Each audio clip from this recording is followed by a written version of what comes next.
What is up, guys? Welcome to episode 17 of Becoming Different.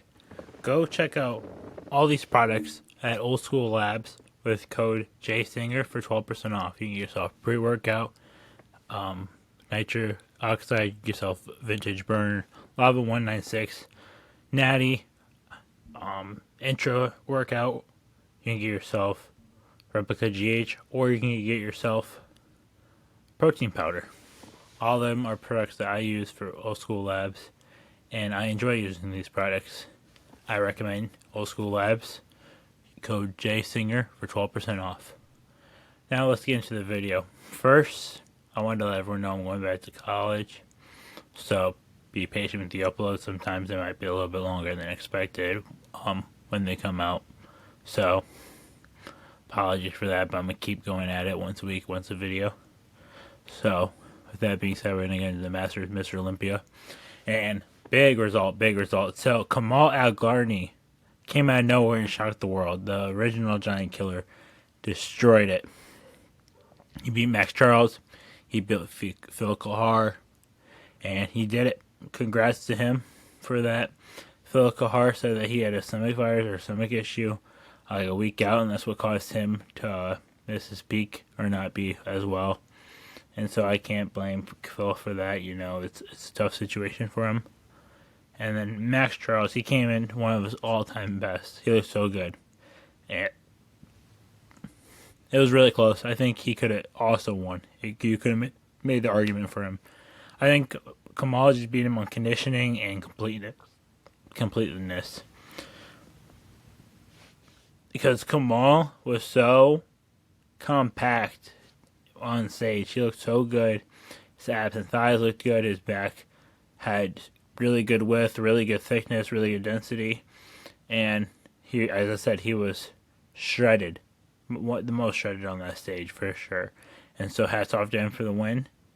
And then next off, we also have the Classic Physique, where Alex Carbonero won. That is no surprise. Alex is a seasoned veteran, former Arnold Classic champion, top 5 Olympia at one point in his career. He is so underrated, and he's one of the most wide people you've ever seen in pictures. I don't think sometimes the pictures do justice, but he is very, very wide. He has an amazing structure, an amazing silhouette, has one of the best V-tapers in Classic, and he just looks so good for past 40. He looks so good, and I strive to look like him in Classic. If I had to pick a physique, I'd either pick him or Matt Grego. Those two physiques I really do like for Classic. And then in 212, I forgot how to say his name. It was like Hadidichi. He won. Very surprising. He did not have the best back, and he still won off conditioning and from the front. But Johnny Street's got that top 5. Let's go, man. I'm so happy for you. So happy on the top 5. Because I know how hard he was working for this and what it required for him to get to that position and to do it. And so, very, very happy for you, Johnny.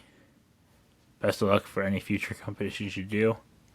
And then next, we're going to say why Derek Lunsford is going to beat Nick Walker. And it's not just shape. We're going to break it down pose by pose. So on the front double bicep, you can give it to Derek on shape, but Nick does have the better arms. So you can't give Nick the front double bicep, but you can take one back right for Derek Lunsford in the front lat spread. Nick doesn't have the best front lat spread, by no means, and that's his weakest pose. And so it goes 1-1. Side chest, I'm giving it to Nick off pure size, but I feel like Derek made the improvements this year for him to really make that gap. And so I'm going to give Derek both the side chest. I'm going to give Nick the side try, so 2-2. And both back shots, I'm giving them to Derek. Derek is more complete. He's more 3D-esque. He's more round. Nick is just really dense, but Derek has more width as well. Or they're just about the same width, and Derek's about 4 inches shorter, if that proves a point. And then abs and thighs, I would give it to Derek. And most muscular, the way Derek hits that crab, he can definitely win the most muscular over Nick. I know it sounds crazy. Nick is the best, most muscular in IFBB is what people claim. But I think Derek can really just beat him pose for pose if he really goes at it and really brings his best. this year in Olympia, and that's why I got Derek winning. There's no reason why Derek can't win, and I said it before, and I'll say it again, that he will be Mr. Olympia this year. He has everything going for him, and there's nothing that's going to stop him, and I truly believe that.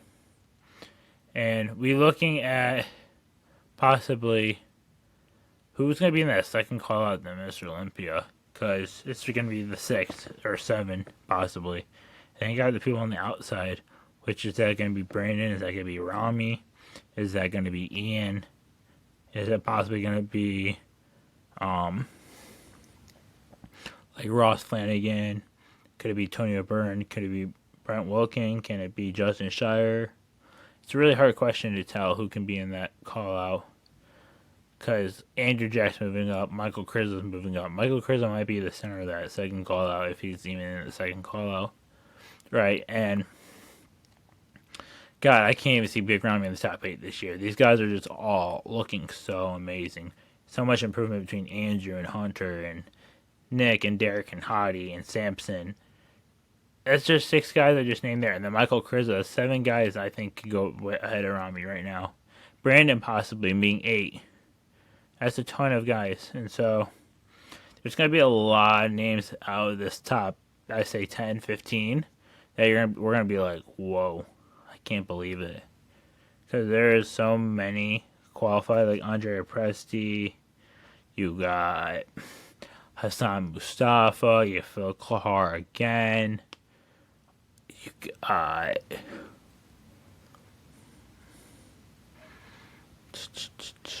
Ian Valier, as I mentioned.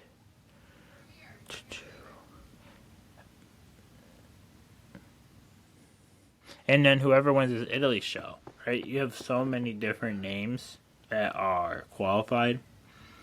And it just blows my mind because I'm like, where are these guys going to stack up? Who's going to be tied for last? Who's going to be in the third call out? It's not 30 guys this year, but like it's still a decent amount of guys. So you kind of have to pick and choose. I look at Andrew Jack as possibly rounding out that top 5, as I mentioned before. So who's going to fight for that 6th spot? Is it going to be Kriza? Is it going to be Hunter? Is it going to be Rami? Is it going to be Brandon? It's really hard to tell. But with that being said, thank you guys so much for watching. Like, comment, subscribe. Check out the workout playlist. And I'll see you guys next episode.